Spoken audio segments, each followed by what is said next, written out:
Hi friends, நாங்கள் தான் உங்களோட ஜிஆர் கோயம்புத்தூர். ஸோ இன்றைக்கி நம்ம நெத்திலி கருவாட்டு குழம்பு பாரம்பரிய முறையில் செய்ய போகிறோம். ஸோ அதுக்கு வந்து பார்த்திங்கன்னா வடைச்சட்டி வச்சாச்சு. ஸோ எண்ணெய் ஊற்றி கடுகு வந்து போட்டாச்சு. கடுகு வந்து பார்த்திங்கன்னா வெடிச்சிட்ருக்கு. ஸோ அதுக்கப்புறம் பார்த்திங்கன்னா உடச்ச உளுந்து வந்து பார்த்திங்கன்னா உடச்ச வெள்ளை உளுந்து வந்து சேர்த்துருக்காங்க. ஸோ இது ரெண்டும் வந்து பார்த்திங்கன்னா நல்லா பொன்னிறமாகட்டும். அதுக்கப்புறம் தக்காளி, சின்ன வெங்காயம், கருவேப்பிலை, கொத்தமல்லி கட் பண்ணி எடுத்து வச்சுக்கோங்க.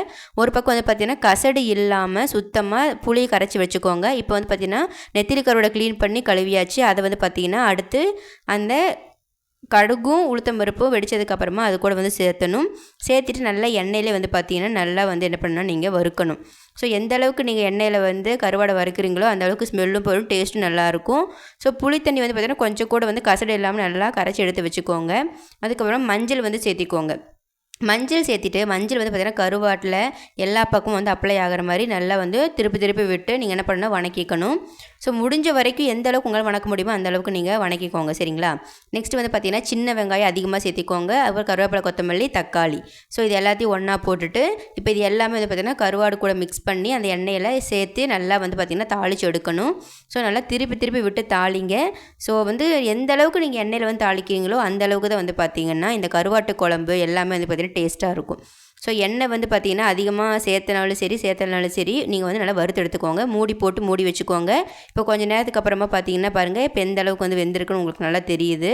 ஸோ நான் வந்து நல்லா க்ளோஸ்அப்பில் காட்டுறேன் பாருங்கள். எந்த அளவுக்கு வந்து எண்ணெயிலே வந்து பார்த்திங்கன்னா அந்த கருவாட்டை வந்து நான் எந்த அளவுக்கு வந்து வணக்கியிருக்கேன் அப்படிங்கிறது உங்களுக்கு ஜூம் பண்ணி காட்டும் போது தெரியும். பாருங்கள் எந்த அளவுக்கு எண்ணெயிலே வந்து ஃபுல்லாக வணக்கியிருக்கேன்னு. இதே மாதிரி நீங்களும் எண்ணெயில் பார்த்திங்கன்னா நல்லா வணக்கி எடுத்துக்கோங்க. அதுக்கப்புறம் வந்து பார்த்திங்கன்னா க்ளோஸ்அப்பில் வந்து காட்டணும் அப்படிங்கிறதுக்காக தான் நான் இப்போ காட்டுறேன். இந்த அளவுக்கு வணக்கிக்கணும். இந்த ஸ்டேஜ் நீங்கள் என்ன பண்ணால் குழம்பு மிளகாய்த்தூள் வந்து பார்த்திங்கன்னா உங்களுக்கு வேணுங்கிற காரத்துக்கு ஏற்ற மாதிரி சேர்த்திக்கோங்க. சேர்த்துட்டு இந்த குழம்பு மிளகாய்த்தூள், கருவாடு, அப்புறம் பார்த்திங்கன்னா சின்ன வெங்காயம், தக்காளி, அதுக்கப்புறம் கருவேப்பிலை, கொத்தமல்லி இது எல்லாத்தையும் வந்து பார்த்திங்கன்னா ஒன்றோடு ஒன்று பார்த்திங்கன்னா கரெக்டாக மிக்ஸ் ஆகிற மாதிரி மறுபடியும் வந்து பார்த்திங்கன்னா வணக்கி எடுத்துக்கோங்க.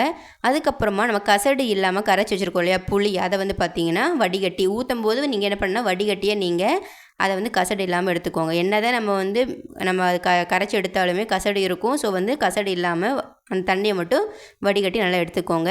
ஸோ இப்போ வந்து பார்த்திங்கன்னா முழுகிற அளவுக்கு வந்து பார்த்திங்கன்னா நீங்கள் சேர்க்கணும். அதுக்கப்புறமா கல் உப்பு போட்டுட்டு தண்ணி எந்த அளவுக்கு வேணுமோ அந்த அளவுக்கு ஊற்றிக்கோங்க. ஊற்றிட்டு நல்லா எல்லா பக்கமும் எல்லாம் மிக்ஸ் பண்ணுற மாதிரி பண்ணிவிட்டு ஒரு மூடி போட்டு என்ன பண்ணணும், இப்போ நல்லா இதை கொதிக்க விடணும்.